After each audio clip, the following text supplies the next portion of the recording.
What's up guys, it's Lord of the Cubes, and in this video I'm going to show you the Square 3 version 2. But some of you are probably saying, but Lord of the Cubes, what even is a Square 3?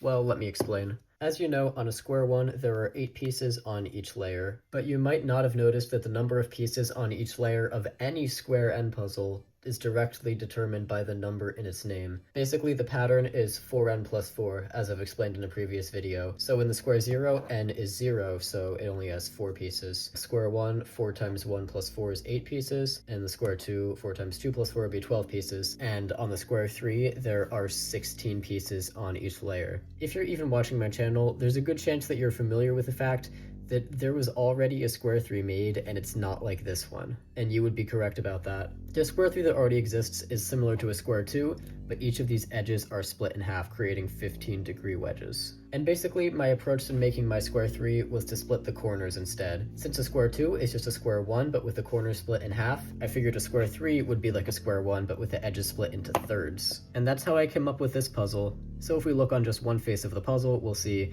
that there are 4 edges that are each 30 degrees, and that each corner is split into 3 equal segments of 20 degrees each. So basically, instead of a 2-to-1 ratio for corners to edges on the Square 1, there's a 3-to-2 ratio on the Square 3 for the edges to each corner segment. This makes cube shape an absolute pain, which is why I won't actually be scrambling this puzzle in today's video.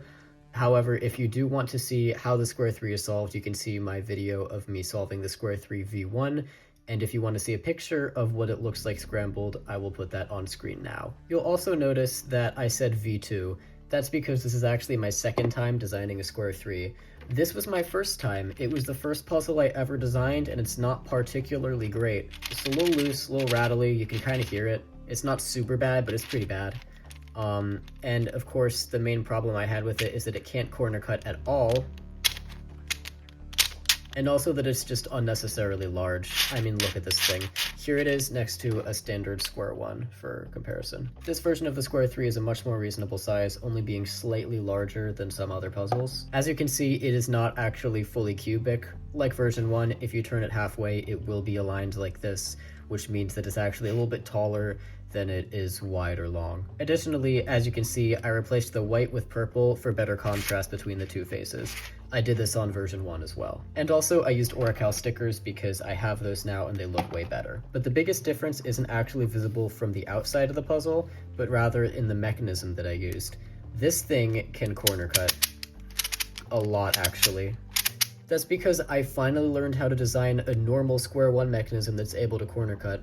The previous mechanism I was using was based on the Square 0, which also actually can't corner cut very well despite the massive fillets. But this is what like Speed Square ones use, and they can corner cut quite nicely.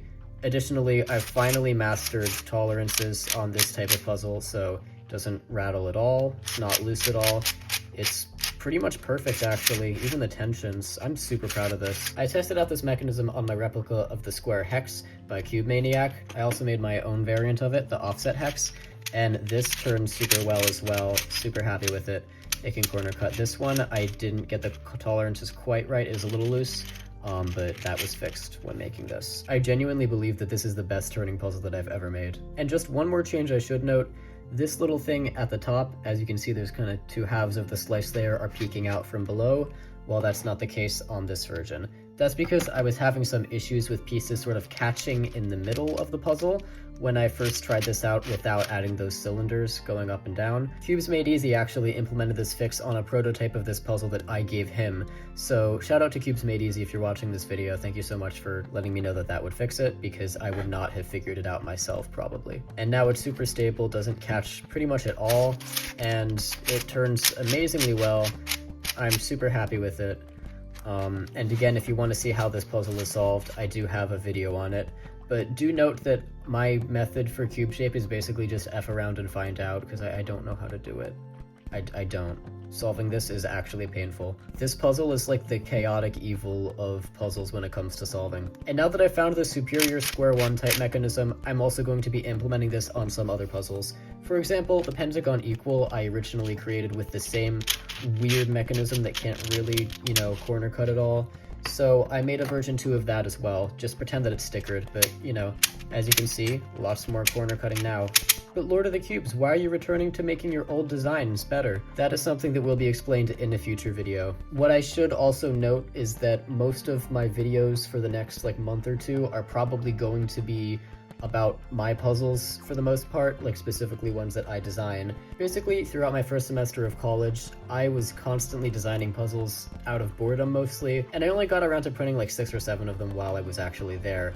But I designed like 20 puzzles, and now I have my winter break to try to 3D print and finish them all and make videos about them. So yeah, big designs coming soon, and I do mean that literally and figuratively. Anyway, that's all I have to say in today's video. Super happy with this, and it's nice to revisit an old design with more experience. And on that note, this is Lord of the Cubes, signing off.